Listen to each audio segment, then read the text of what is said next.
anybody have anything else they want to announce? You can if you want. Okay. It's not required. All right, well, tonight we're lucky enough to have Tom Ellis here again to give a presentation. He's done this just about every year for the past 10 years. And he's always given a great presentation, well-researched, really interesting talk.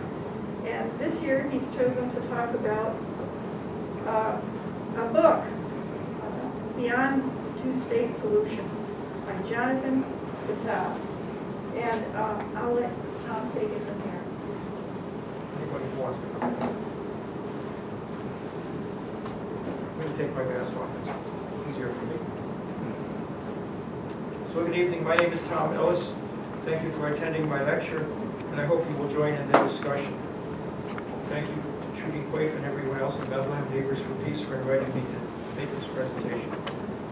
Tonight I will review a new book, I think it was published in January, by Palestinian attorney and educator and pacifist Jonathan Kuttab, titled Beyond the Two-State Solution. This is my 12th Bethlehem Neighbors for Peace presentation in the last 15 years, and the third on this Israeli-Palestinian conflict. My plan for today is to talk for about 35 minutes. I'll briefly introduce myself and the Palestinian Rights Committee, report on what Mr. Kuttab said when he spoke in Albany on October 17th, explain his plan for a hybrid state, and ask a few questions about it, discussion questions, and then hopefully engage in a good discussion. So I live in Albany and I work as a teacher at St. Anne Institute, which is a boarding and day school for at-risk teenage girls. This is my 16th year there, I think. I also work as a volunteer with many labor, environmental, health, conservation, peace, and civil liberties groups. I write articles for the Solidarity Notes and the Save the Rhinebush News, and letters to the editors in newspapers.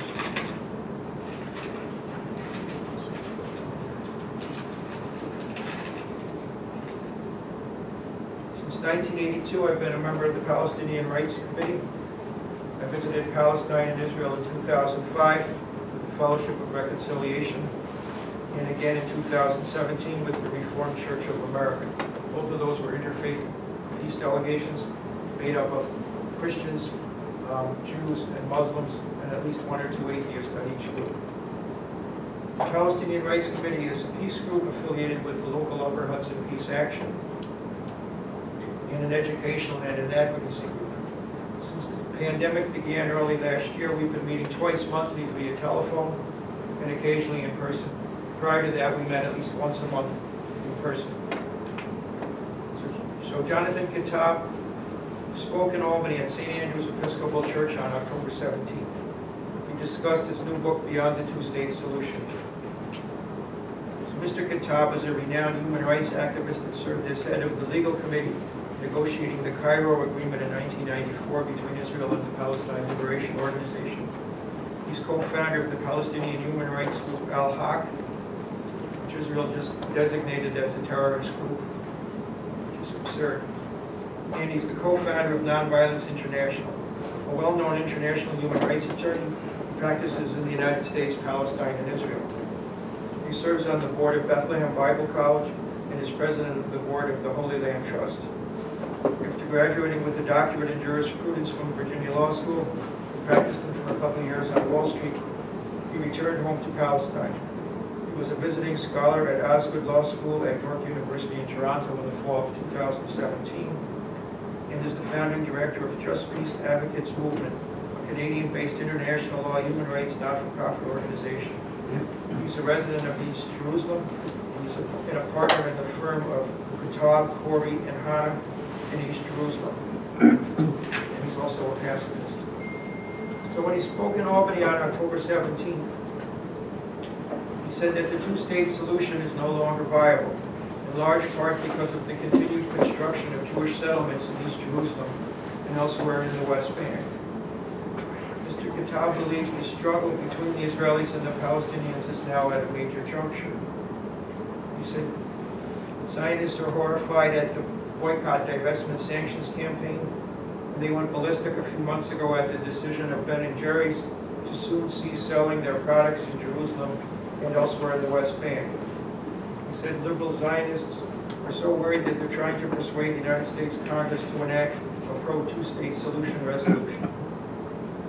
He said no one in Palestine talks about a two-state solution anymore, and Israeli leaders say there will be no Palestinian state.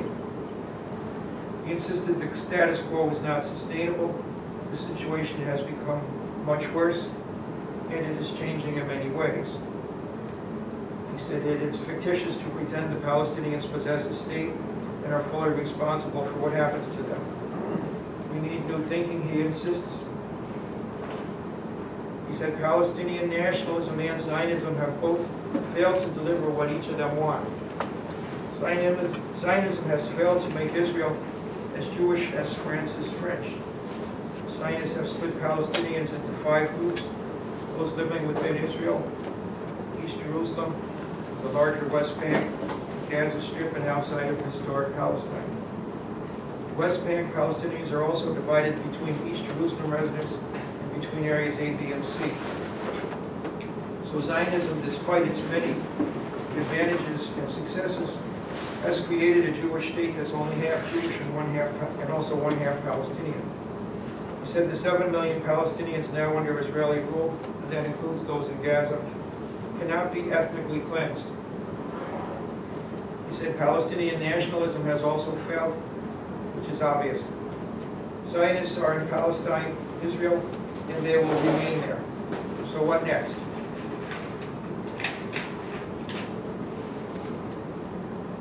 He recommends changing Zionism to incorporate Palestinians and changing Palestinian Arab nationalism to include 7 million Jews.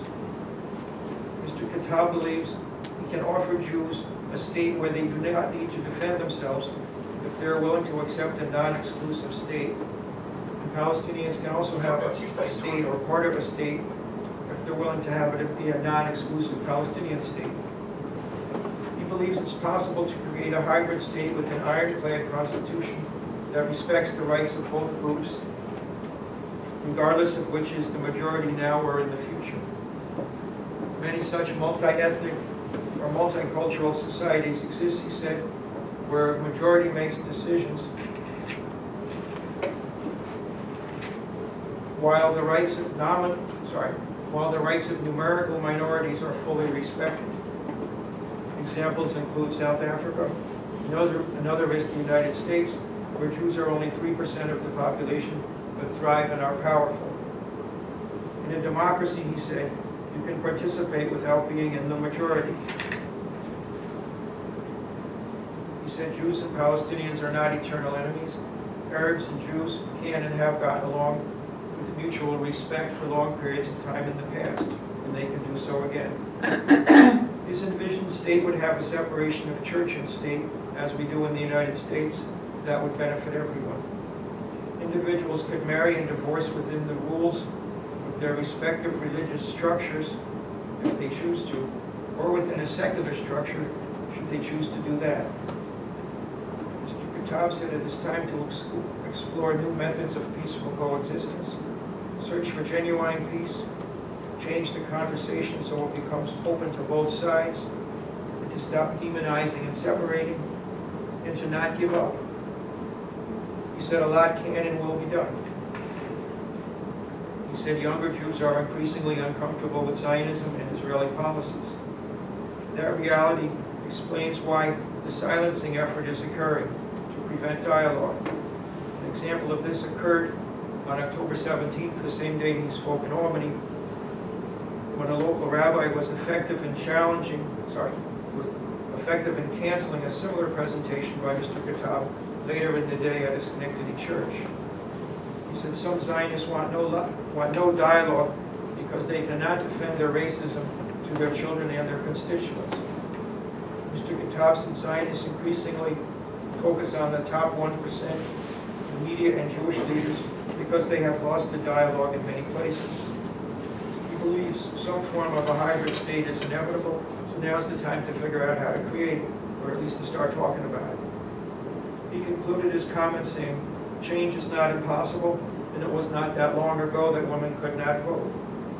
So following his lecture, there was a conversation and a discussion He said that his book has been delivered to 55 United States senators and translated into Arabic and Hebrew. In response to a question about what incentives do Zionists have to move toward peace, he offered a few responses, including, they won't unless they're forced to, the oppressive situation that they impose cannot last, and it is in their own best interest to do so.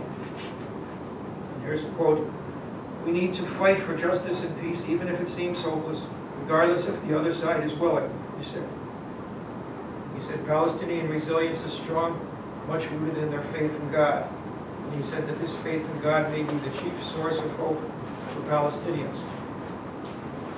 He encouraged people to open discussions with other religious groups, African Americans, evangelicals, Catholics, and anyone else.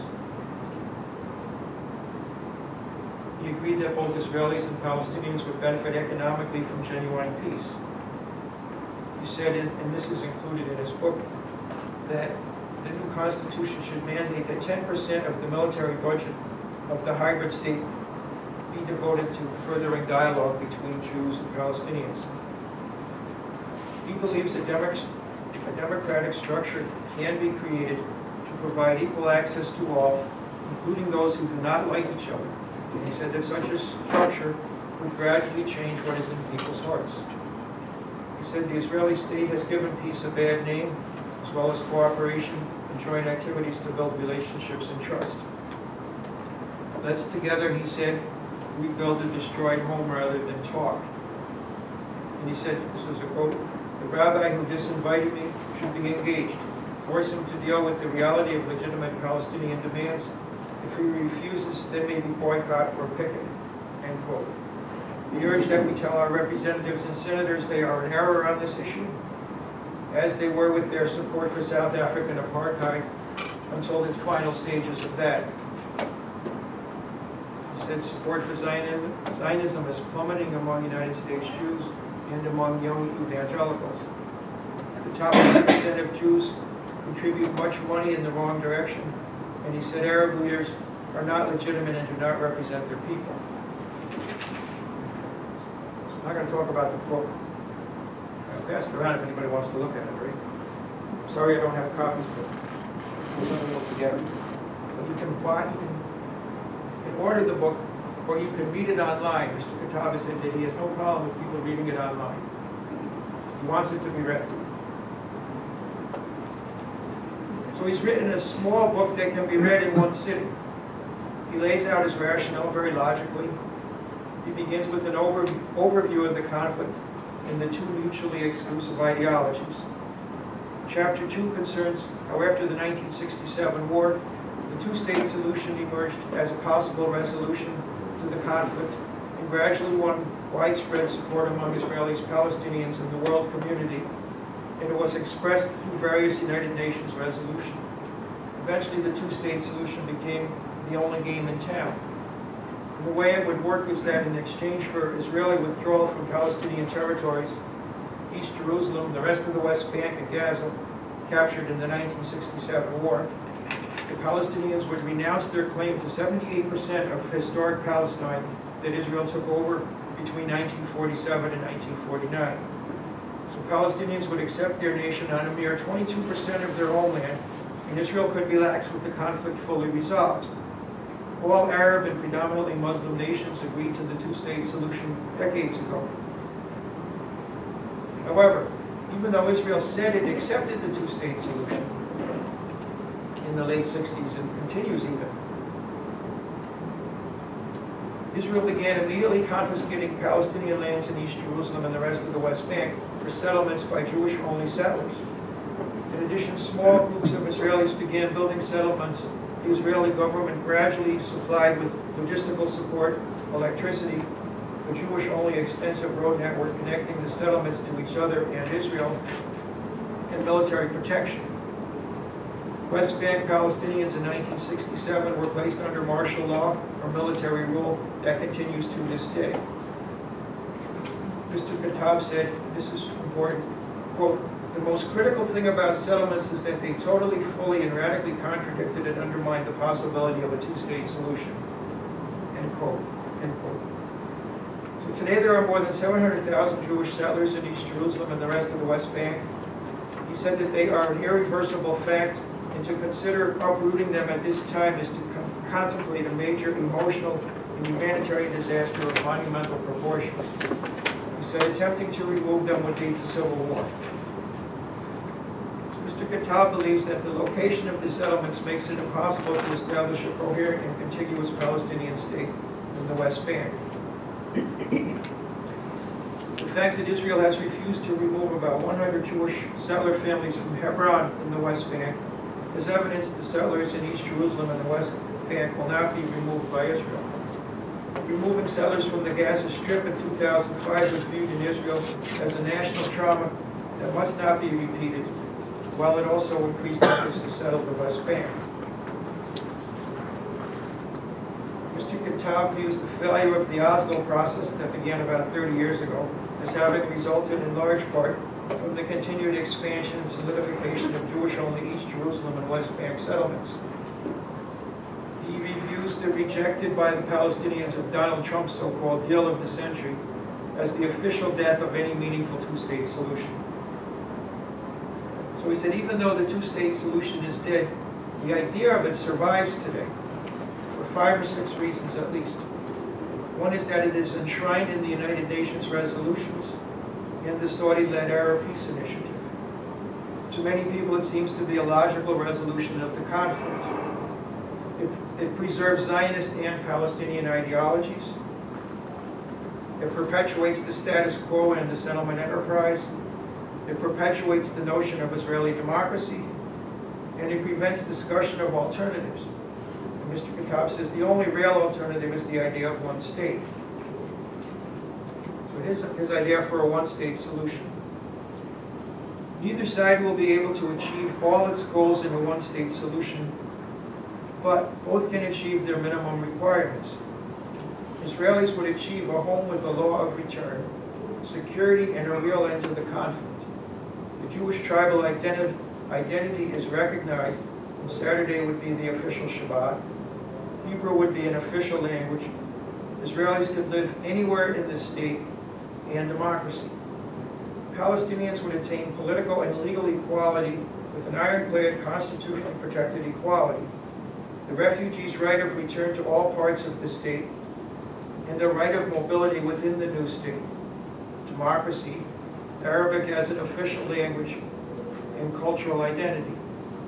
The state would acknowledge and respect Palestinian Arab identity, culture, language, and religions. Mr. Kuttab wrote that it's his view that respect for Palestinian cultural identity is more important than a Palestinian state. He said reparations must be considered, though, to rebalance the current enormous inequality that has been caused by Israeli seizures of land, water, and buildings. He envisions a hybrid state. He envisions the hybrid state would validate the essential elements of Zionism and Palestinian nationalism while rejecting those elements that degrade or deny the other. All three monolithic religions would be respected with free access to people from all three faiths to their holy sites. The right of people to be non-religious would also be respected. A national calendar would designate 10 official holidays, with 4 additional selective holidays to be taken at each worker's discretion. A secular system would be established for personal status matters of marriage, divorce, and inheritance for those who wish to not be bound by the religious structures. Thus, a dual system would exist for those matters, the religious one being voluntary and the secular one being mandatory, as it is in the United States. The legislature would be elected via universal adult suffrage. An ironclad constitution will guarantee majority rule and safeguard basic freedoms for minorities and individuals. The Constitution will guarantee basic rights of all citizens, such as movement, speech, association, and religion. The Constitution will emphasize freedom to live anywhere in the country, to leave the country, and to return. A constitutional court of 5 judges, at least 2 of whom are Jewish and at least 2 who are Arab, will decide constitutional issues by a minimum 4/5 majority. The Constitution will guarantee full equality and ban all discrimination in the public sphere. The Constitutional Court will hear challenges to any legislation, regulation, or practice that contravenes the Constitution.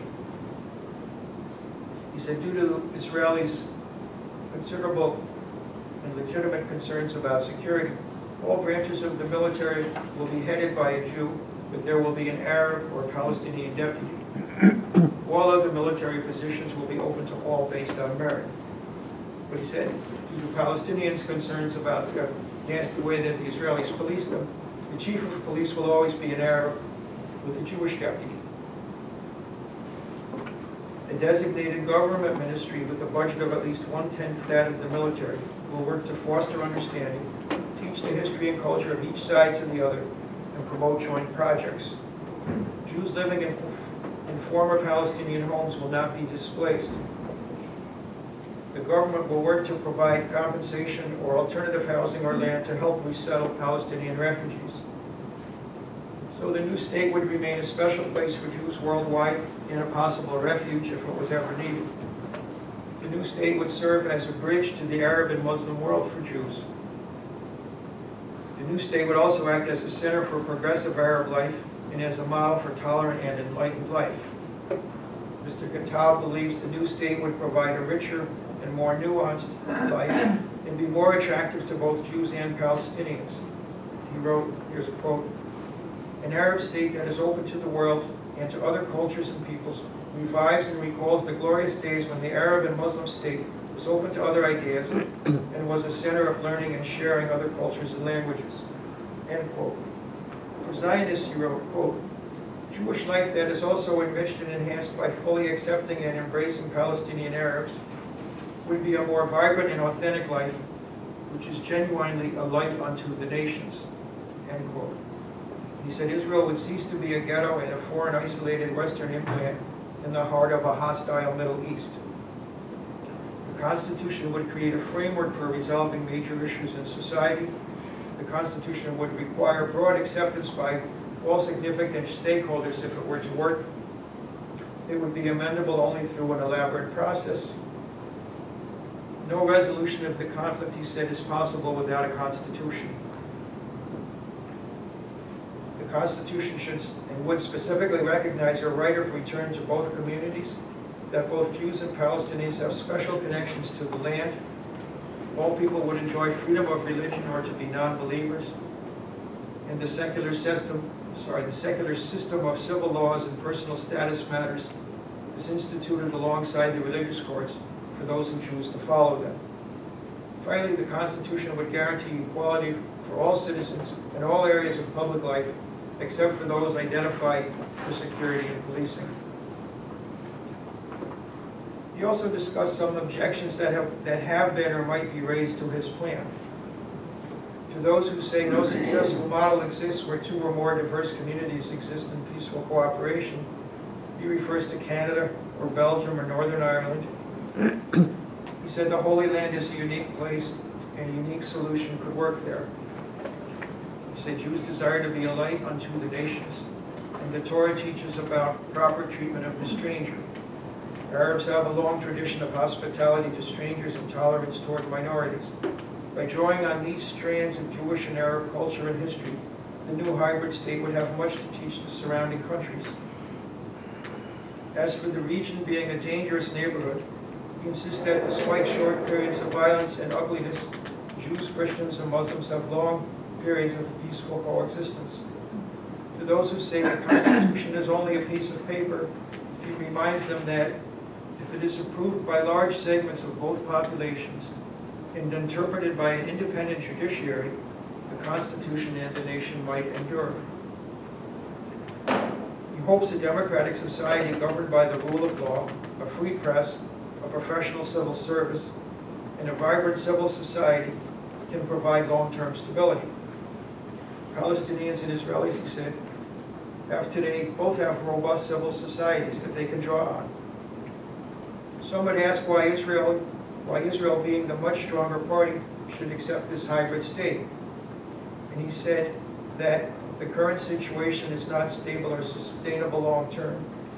Jewish rights and privileges can only be sustained by a brute military force, and Israel's claim to be a democracy is wearing thin as a result of its apartheid and oppression of Palestinians.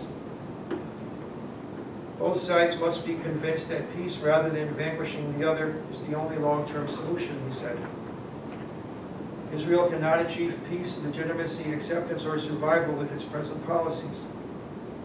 To those who say hatred between the two sides is too intense for them to make peace, he notes that the French and the Germans waged 2 world wars during the last century that killed millions of people, and now they enjoy a great peace. And to those who say a minority cannot thrive in his envisioned state, he says minorities thrive in many nations, and Jews thrive in the United States, Canada, and other Western nations. He discussed what some call the demographic demon, and concerns Jews can never take the risk of being a numerical minority in Israel or in a hybrid state.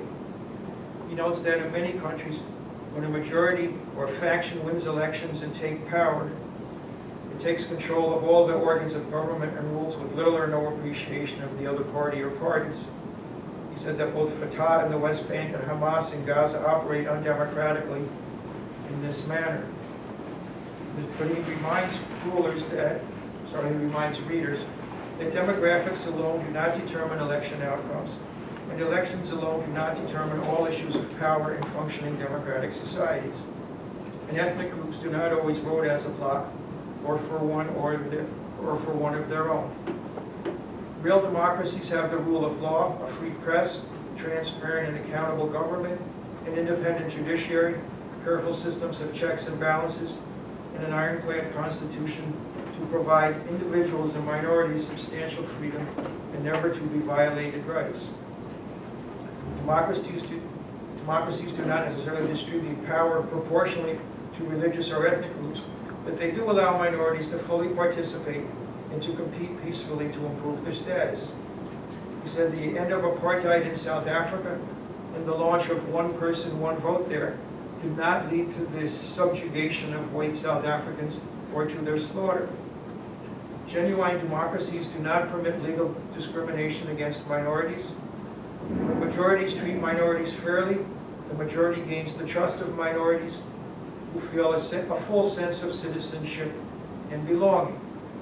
In a genuine democracy, no group need fear declining demographics of their group. And in a genuine democracy, both Israelis and Palestinians would thrive.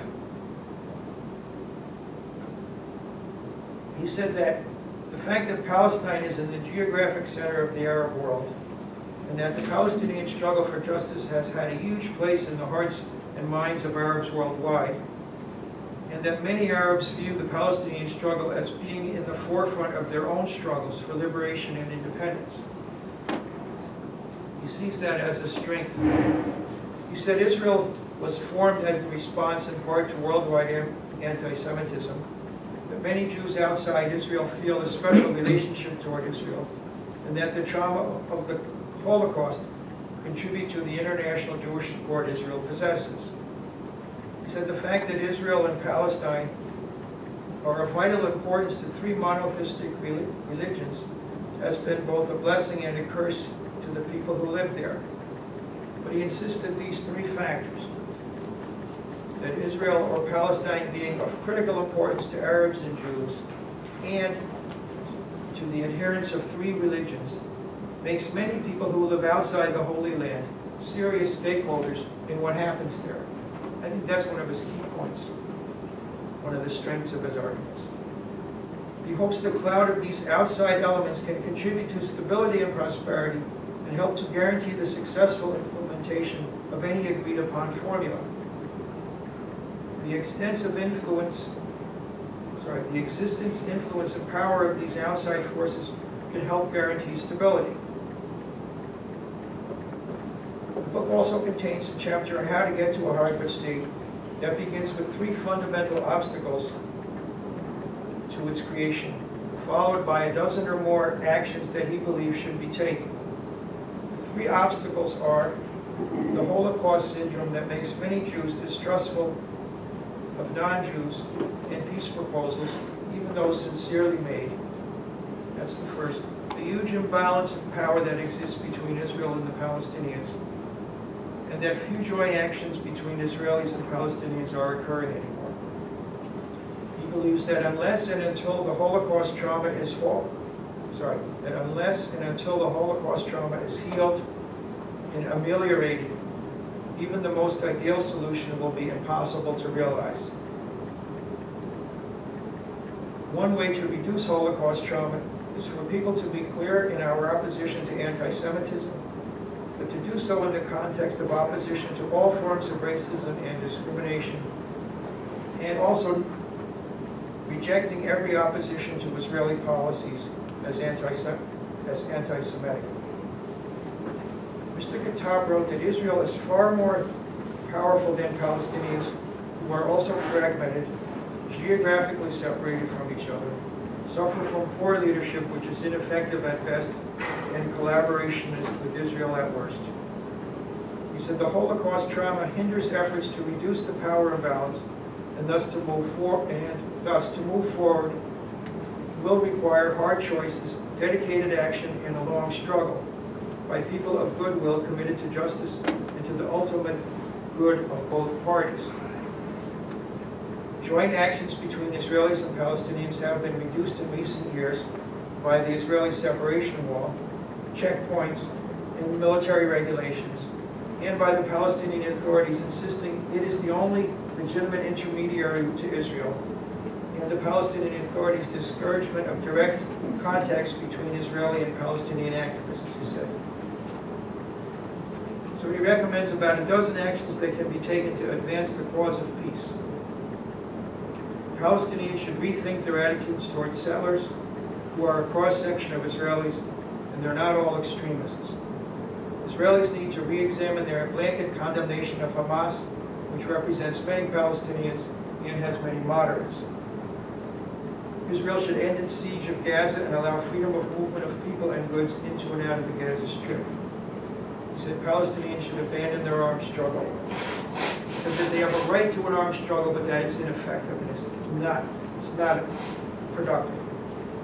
He said Israel should find alternatives to the army and deadly force as the preferred tool of dealing with the Palestinians. He said Palestinians need to hold new elections to bring new people into leadership, and because Hamas and Fatah have failed Palestinians miserably. Palestinian schools should expand their teaching of Hebrew, and Israeli schools their teaching of Arabic. Israel should end collective punishments and administrative detentions of Palestinians, which are illegal under international law as well as immoral. Joint projects and activities between Israelis and Palestinians should be undertaken. Israel should release all administrative detainees that it holds. Israel should discontinue restrictions on the movement of goods and services between the West Bank and Israel and between the West Bank and Gaza. West Bank Palestinian access to East Jerusalem must be restored. Israel should remove all barriers, checkpoints, and obstructions within the West Bank and allow freedom of movement of goods and people. Israel should grant Palestinians permission to build in Area C of the West Bank and turn over zoning and planning to Palestinians in Area C. Israel should create new legislative and constitutional guarantees for equality within Israel itself, and to make the promise of equality in Israel's Declaration of Independence operational and binding. It said Israel should make all residents of the West Bank subject to the same laws administered by civil, not military courts. Mr. Kuttab concludes that each of these steps can be taken without abandoning one's own political beliefs or one's own struggle for the ultimate outcome. These recommendations, he said, attempt to address the current intolerable situation which has been oppressing the local population for half a century while pretending to be only temporary. And he truly believes, I think, that, this is his quote, a vision for a state that meets the deepest need of each group and that yields a more vibrant, rich, and beneficial society for each community that can be a shining example for others in the area and throughout the world, end quote, can be created. So I'm now going to do a very brief discussion and analysis of what he's saying. The book contains no acknowledgments, so thus I do not know if anybody else contributed input into the book or made suggestions prior to its publication. More detail would have been helpful to me about why the current situation is unsustainable and why Israelis are increasingly uneasy about where things are headed. Could a Palestinian state be created in the West Bank, in which Jewish settlers would remain, but as a large minority in a Palestinian-dominated state? Are Israelis and the world's Jews safer with a powerful Israeli state such as now exists, with its many powerful weapons, or with a serious attempt to make real peace, as Mr. Kuttab proposes? This issue that I just mentioned is similar to the controversy that ranges in the United States today of, are Americans safer with more guns and open carry laws than with gun control? Israeli leaders are extremely hostile to the Iran nuclear deal that may prevent Iran from constructing nuclear explosives. So if they're hostile to that, are they ever going to be friendly with the Palestinians? How do we move Israeli leaders in the direction of peace? Would Palestinians agree to the hybrid state that Mr. Kuttab is proposing? Can an ironclad constitution be created that will remain ironclad over the short run or even the long run? If someone had asked me that question 10 years ago, I would have probably said yes. But today, when I see how the Republicans are behaving in the United States, I have serious doubts if the United States will remain a republic even 10 years from now. And if we like Mr. Kuttab's vision, or some variation of it, how do we as Americans promote it? Thank you.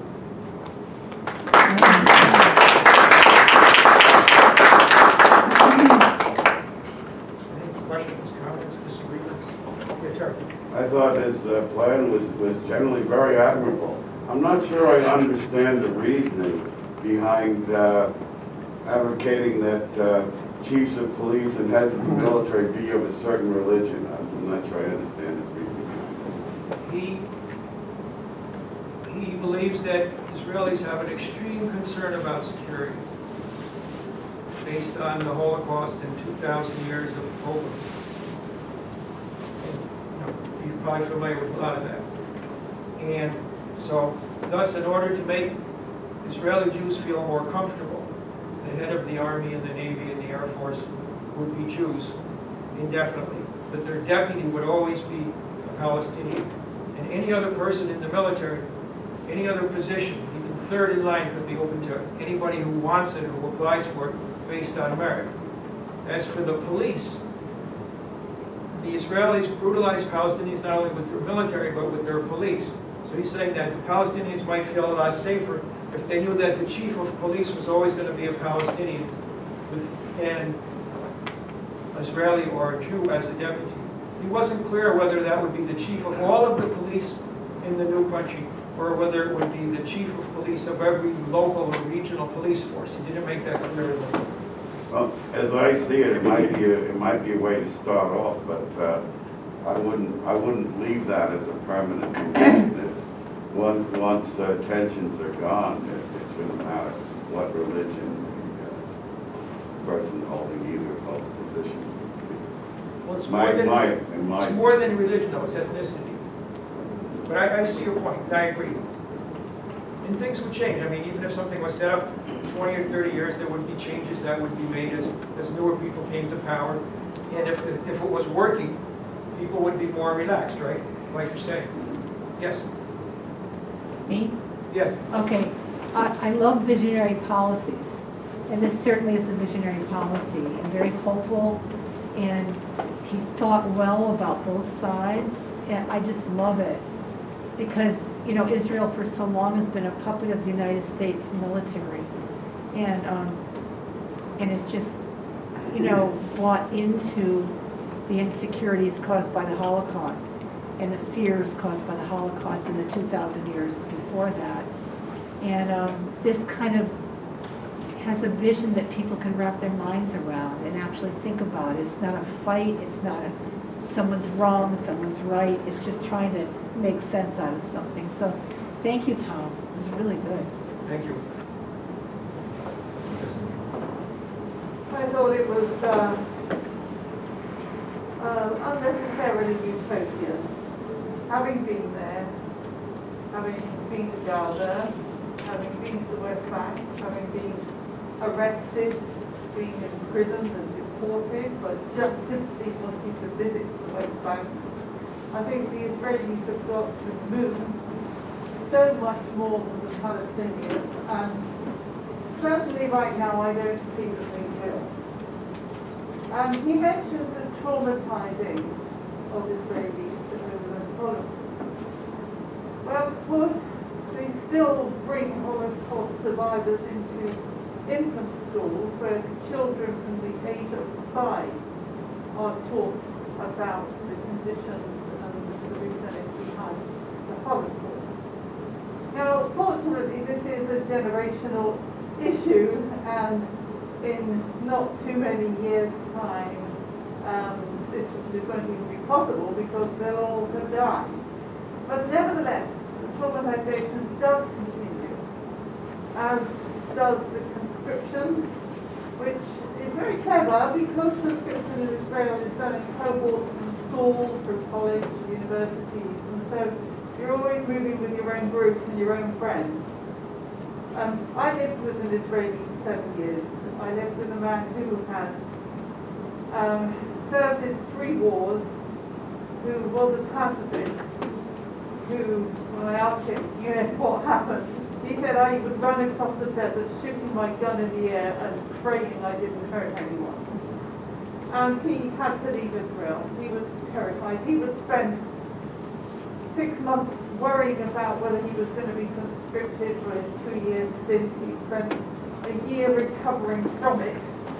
And I met many people, many Israelis like him, who have had to leave Israel because they couldn't stand it. And alongside that, you have to remember dissent is hot inside Israel. To be a conscientious objector is a very difficult position. And a lot of young people are trying to take that position, but they're completely off to that. I don't want to hold the floor, No. but can I just say one more thing, and that's Sure. about the settlements. It's a pepper pot invasion, if you like. The settlements will be built. The road to the settlement from Jerusalem or the next settlement or both will be built. There'll be a beautiful road. Either side of the road is cleared for security reasons. Palestinians aren't allowed the road, they get the tracks. Around the settlement is cleared for security reasons. The settlements have the plumbing, the water supply, the energy supply. The Palestinians don't have any of that unless they're very lucky. They have to watch their olive trees dying of for want of water, whilst the Israelis in the settlements are watering their lawns. It is the type of apartheid breeds resentment. And if Israelis can pull back from that, which is a big ask, we might see some movement. But the everyday resentment, whether you're in the Gaza Strip or in any part of the West Bank, the checkpoints, absolutely every facet of life, until the Israelis can pull back from that, there isn't even going to be the beginning of a solution to the issue, whether it's one state or two. There has to be a beginning at some point. And that's the bit that trips us all up. We can't get going. There are roadmaps and there are plans that we can't get going because every 2 minutes another settlement is announced, making, just rubbing more and more salt into Palestinian wounds. So, if he was there, I'd say, okay, what's the very beginning? What's the very first act? Not by both sides, because it's not an equitable situation. What is the very first act that's going to start the distance? Thank you, and thank you very much for the presentation. Well, I agree with most of what you said, maybe all of it. And I do agree that the Israelis are going to have to make way more concessions than the Palestinians in order to make this work. I think he was writing the book mostly for people that weren't Palestinians, even though he is a Palestinian himself. Yeah, Joe. Yeah, just a couple of things.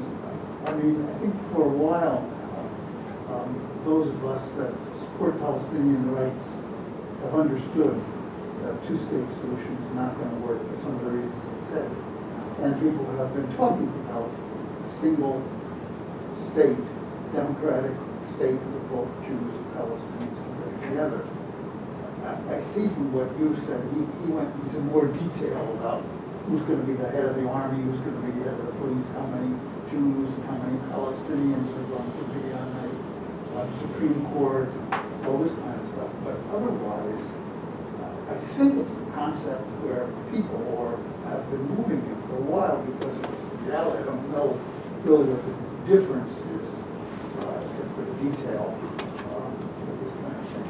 But I do agree with Pippa in the sense that he tries to take an even-handed approach, it seems to be. And it's not an even-handed approach because one side is oppressed, the other side is the oppressor. And you even said as some of the things of the questions, why will the Palestinians accept this? I think the Palestinians would generally accept it because it gives them much more freedoms in race than they have now.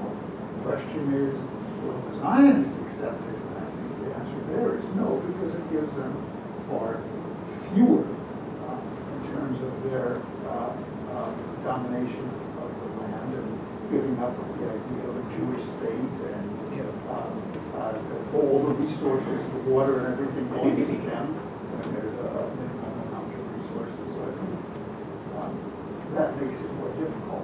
But then when you go down to 12 things that you said, 12 or so things, if you just look at those things, in every case, it's the Palestinians stopping the struggle, but not the opposite. On the other side, it was, it was Palestinian disarming. It wasn't the Israeli army disarming because they have legitimate security reasons. Palestinians have legitimate security reasons too, but on every one of these, it was something where them stopping their struggle to allow for this openness. And I think that's not the way it can happen.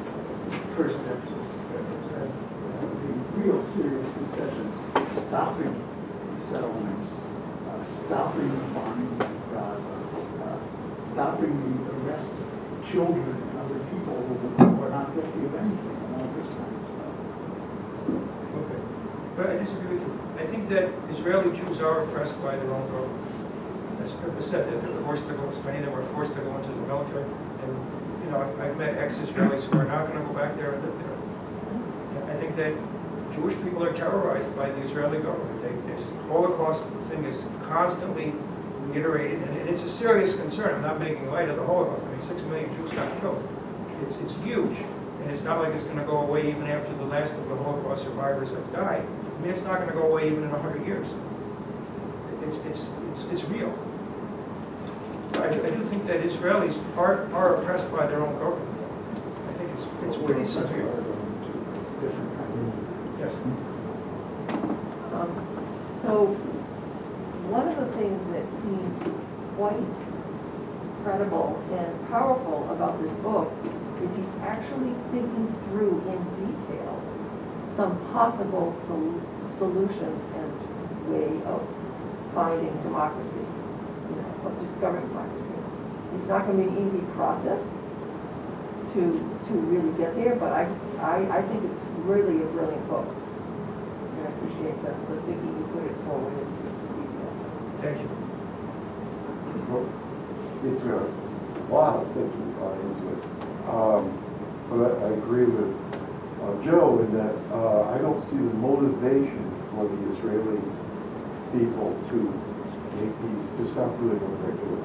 They're working basically on attrition of the Palestinian people, keep them on the reservation they call Gaza, and just do what they do. And I don't see why they're going to give up the freedom or license to do what they do. Not easy. Now, one thing I read, I don't either, I agree with you. one thing I read, that, you know, a small motivation might be if U.S. aid stopped, if it was conditional.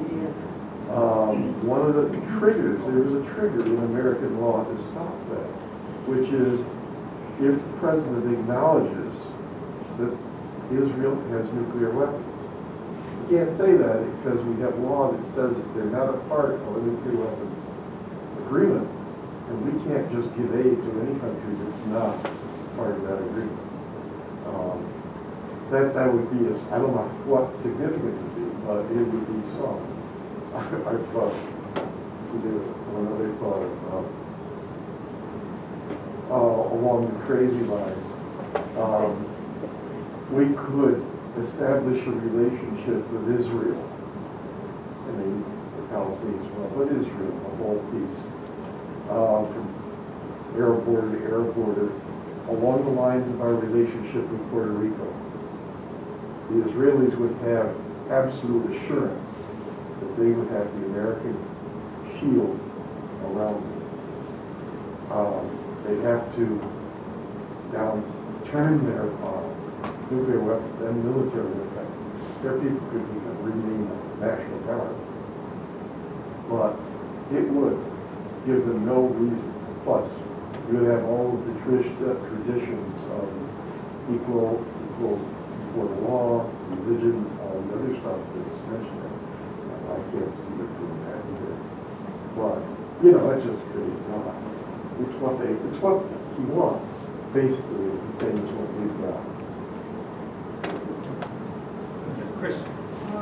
You said that he had sent his book to 55 senators, and I'm just wondering, you know, if he had gotten any feedback on that, and also what kind of outreach he's done in Israel in response to the book. I don't know the answers to those. It's real tough call for this potential peace plan to hold off on the United States. Like Israel is our main, we give more billions of dollars to Israel than any other country in the world. It's a top foreign aid recipient of any country in the world. Israel does have the nuke, the bomb. The United States always takes Israel's side in the UN when in the Security Council, when the Security Council tries to call Israel out, the rest of the majority tries to call Israel out towards violent outrages against the Palestinians. The United States takes Israel's side, vetoes it, can't have any sanctions against Israel. Right now, Israel has the best of the best. It's got the best. It's choosing the best land in the West Bank. It's choosing, but it's occupying most of the water, including water. Gaza is a toxic hellhole. People are, as far as the COVID, Israel does not care about the Palestinians. Think about the motivation. Israel has it all right now. It's ironic that that Israel was oppressed in the Holocaust. They suffered so much against the Nazis. And the way I look at it now, call me what you will, but I see the Israelis are like the Nazis to the Palestinians. They're not they're not like liquidating them in death camps, but they're very close. They're doing it slowly but surely. They have it's an apartheid regime against the Palestinians, the Palestinian citizens of Israel.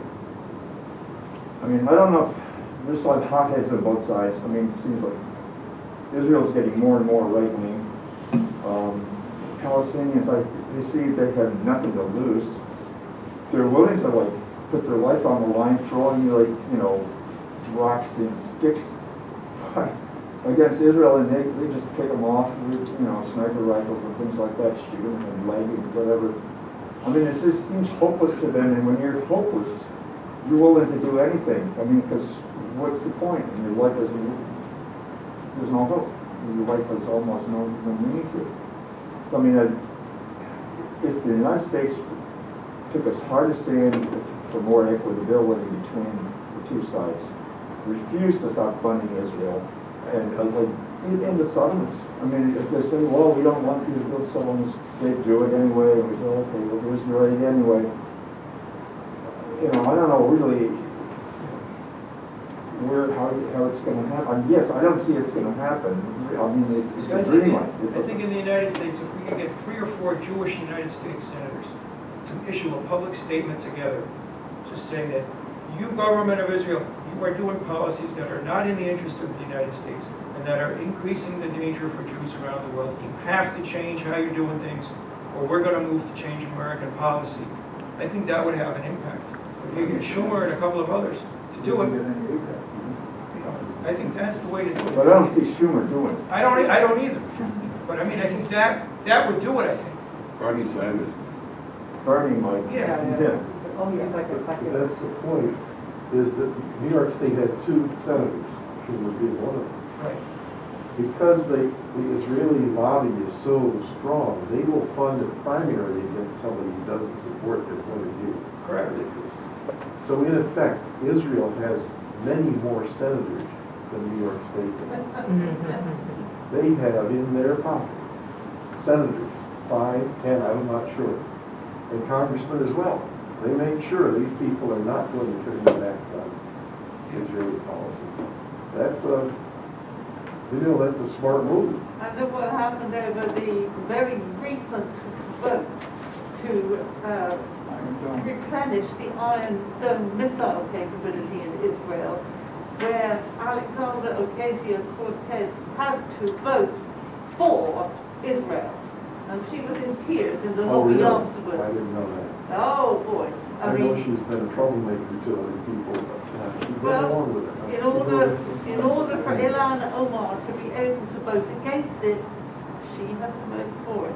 Now, is this how the Democratic Party works? I'm standing on the outside looking in, and I see corruption myself. I want to mention one other group that I realize.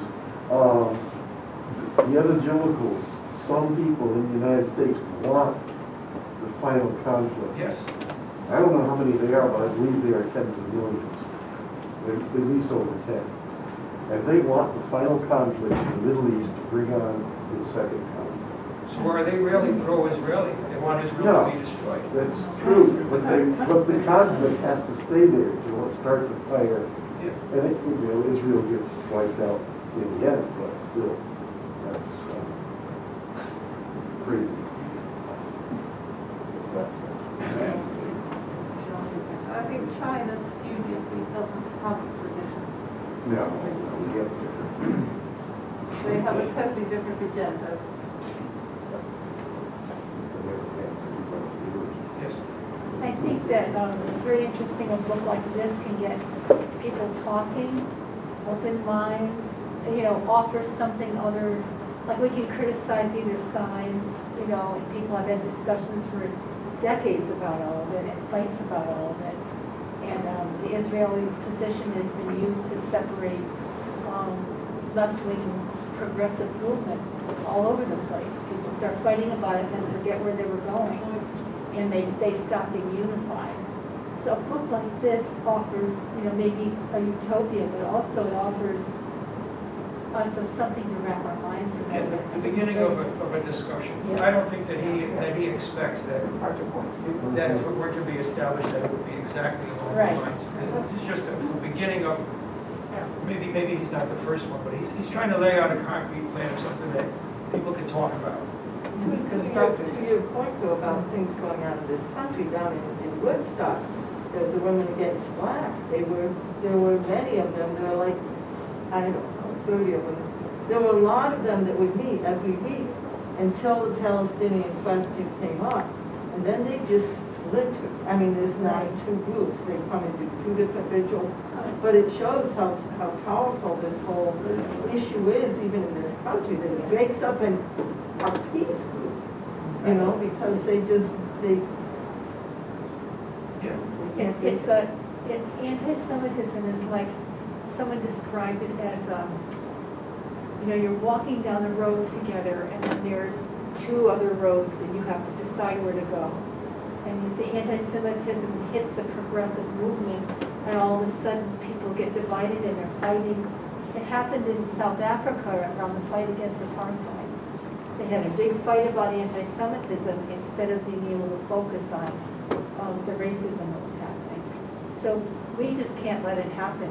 You know, when we spot it, the other thing I don't think we can do is push Jews out front. You know, trying to defend or whatever they do, we can't leave them alone. We have to come around each other and around people and not get divided and not fight with each other over these policies, but have hope about it and try to work it out. Because it does divide us as progressives. One of the problems is if you say anything against what Israel is doing or anything in support of the Palestinians, you're accused of being anti-Semitic. I was in Britain during the elections for the Labour Party candidate, Corbyn, and because he said something in support of Palestinian rights and critical of Israel, they just, the news media, everybody, That's what I was talking blasted about. him as Who owns being that? anti-Semitic, Exactly and he what I was lost. Run out of town for it. Yeah. That's the way Because the media is anti-Semitism owned by the functions. few. Yeah, but we have to be very clear what anti-Semitism is. You know, if you're speaking and finding fault with the Israeli government, that is not anti-Semitism. That is politics. No, when I'm saying anti-Semitism, I don't mean criticizing Jews. What I mean is the anti-Semitism is on a much bigger scale is a divide and conquer tactic. There's a pamphlet I read. No matter who's fighting who, it divides and conquers people. Yeah. There's a pamphlet I read that was pro-Palestinian, that was written by two Jewish people that took the position, and the title of it was How the Jews Can Survive. And it said that what they're doing now, joining with the United States on so many issues, sometimes the U.S. and Israel are the only two in the entire United Nations that will vote one way, and everybody will vote the other way, like on the vote to stop the blockade of Cuba, and with the oppression of the Palestinians, that in the long run, that's going to breed the kind of anti-Semitism Yeah, exactly. that will hurt more than help. You know, and I think that taking that kind of tactic, this is not good for Jewish people as well as Palestinians. Absolutely. That's an important thing to say. I agree with that. I think it is, well, Go ahead. Tom, do you see any difference between now and when you made your trips, either in the U.S. or there? Has there been much change, or is it pretty much the same? Much change about what? Anything? As much People's change views in since you general? traveled there. Is it getting worse? Have you seen Is it any getting progress better? or decline in all of it? The- I think things are definitely getting worse in the United States in the last 5 years with the whole, with Trump getting elected and the Republican Party's becoming pretty close to an openly fascist party. We don't believe that if you lose elections that you concede that you lost and then you just work as a minority party until you can try to win again. Well, it's the billionaires that want to keep us, you know, fighting against each other as opposed to uniting together. That's what it's always been about. You know, I mean, look at all the billionaires whose fortunes have skyrocketed during this pandemic. Not since the stock market crash of 1929 have fear and panic that employed to transfer so much wealth from the hands of the many into the hands of the few. Okay, Sue, have I answered your question though? Yes. Okay. Yeah. No, I didn't mean to get off topic. Yeah. I'm basically, you know, my heart is with John Lennon's Imagine, you know, a one-state solution for the whole planet. I mean, but that's where I'm from. We could do with one of those just for the pandemic. So when I was in Israel and Palestine both times, I was for like 9 days the second time, and I think 12 days, I was with people from, on the second trip it was mostly local people, on the first trip it was people from around the United States and Canada, and we were meeting Israelis and Palestinian peace and justice leaders, similar to Jonathan Kuttab, people who work together and who really want to have a just solution to end the conflict, who don't want to see their, like I met one man and his daughter was blown up by a Palestinian suicide bomber. And he said that when he went to the morgue to identify her, that he wanted, rather than coming out of there with a lot of hatred, he wanted to make sure that he was the last person who ever had to do something like that. You know? And so he spent the rest of his life, I think he's still around, and he meets with Palestinians, and he and a Palestinian, they go into schools in Israel in particular. And the Palestinian man is a man whose daughter was shot in the eye and killed by an Israeli soldier. She was about 8 years old. And that man went to college in Europe and he has a degree in Holocaust studies. So these two men, they travel around into the schools. So those were the types of people that I was meeting. So I was meeting very hopeful people, even though they were talking about something that was very discouraging, as it still is right now. I want to jump on what Tom said. With the money of the billionaires, they stand to lose trillions if Democrats were to control the government and, you know, cut back on the tax breaks, doing the estate tax, things like that. Whatever they can fund that will divide the Democrats by issue. It's worth hundreds of billions of dollars to fund those divisive things. Not really, because the Democrats will borrow the money and pay them back in interest and tax the rest of us. It probably not that hard to do. They're not losing. Let's stay more on topic. Yeah, well, I mean, it's about it. Funding the division between about Israel and everything else. Whatever it takes to make those divisions. It can be abortion, it can be Israel, it can be the environment. All of those things, handguns and gun control, divisive issues. Yes, very good. You know, when the Americans try to do tactics of the nonviolent resistance against Israeli oppression of the Palestinians, like boycott, divest, sanction, the BDS movement, that was declared illegal. You know, you become a criminal. I mean, this country, we have Netanyahu comes over here, tries to interfere in our elections, chums up with Trump and He's treated like Julius and Caesar coming George back to Rome W. and Bush. conquering France. It is really an insult to America for this Netanyahu. This guy is despicable. I understand that a lot of the Israel is moving so far to the right that it's engendering hate from the rest of the world. And I don't think it's helping Israel at all, but maybe some of these right-wing in Israel is getting really more and more right-wing. And they look at some of the Peace Now people, the Israeli Jews who are really for peace. I've heard that they look at them like the most despicable snakes, the vermin. Like they really hate them. Right now, it seems almost impossible. Israel has everything to lose to open up to the Palestinians. I mean, the Palestinians, before it was subdivided, with the Balfour and all that stuff, the machinations of Britain and Europeans, and with American Party like going along with it. I mean, they were all living more or less relatively much more peaceful than they are now. When they started dividing, and then in the 67 war, Israel had American weapons. They're very sophisticated American weapons. It's been going downhill for quite a long time, and I don't know what hope there is right now that the United States is strictly pro-Israel and anti-Palestinian, the majority of the power structure. Something we haven't really touched on is the media.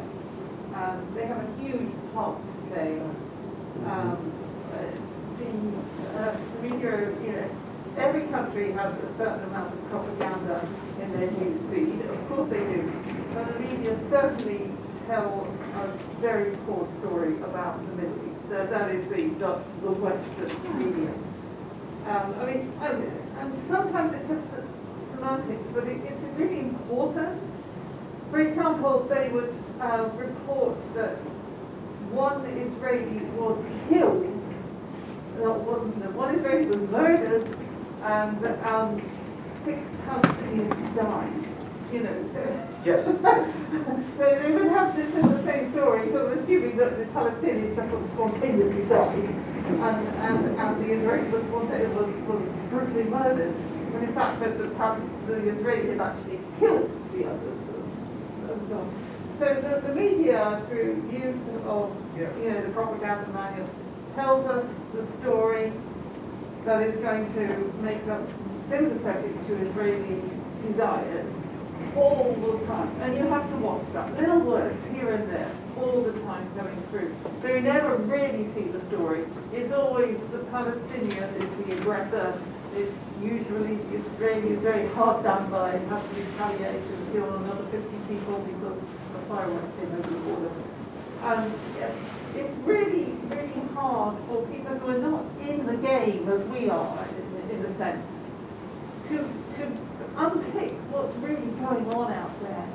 And so you mentioned that, free and fair media and independent media would be a crucial part of the solution, but we haven't got that anywhere anymore. Right, that's why it's utopian here. Yeah. But despite that, I really think there is a change in the United States, and I think the American population is much less sympathetic to Israel than it used to be. And I think there's more understanding of what's going on and more support for Palestinians, even within the left. When we had the anti-war conference downtown in 2010 that formed UNAC, it split over whether we could take a position on Palestine. And now there's no anti-war organization in the U.S. that wouldn't take a position in support of pro-Palestinian position. I think that there's been movement in the population. And when something happens like an attack on Gaza, we see large demonstrations against it, and they're unable on the other side to get an equivalent type of demonstration. But it used to be totally the other way around. So I think there is motion, and I think there's some hope to happen. Agreed. uh, Well, thank you very much. Thank you.